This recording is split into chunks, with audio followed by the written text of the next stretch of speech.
I'm going to use here an analysis made by Paulo Freire in his book, The Pedagogy of the Oppressed.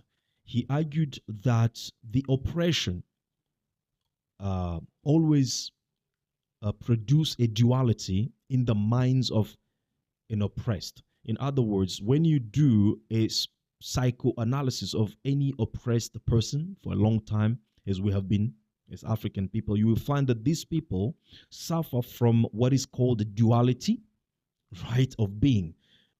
They have housed in them a part of their oppressor, the ideal of their oppressor, and themselves at the same time. That's why they live in a kind of duality, which always result in a confusion or an imbalance or what is called ambivalence of objectives, in a way that at the same time they seek to be their oppressor, they seek to imitate the oppressor, to integrate the oppressor, to be with the oppressor, to live with them, right? At the same time, they want to be free from their oppressor.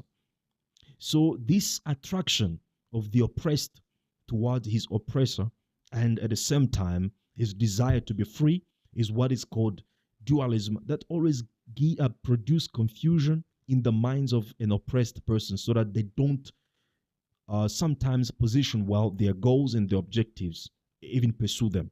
That is what explains the enthusiasm and excitement by African Union to join the G20. Because, as I said, G20 is technically a group of powerful countries who have been setting an agenda which can be seen as an agenda to dominate and exploit Africa. And now African Union wants to join that organization or that group or that meeting.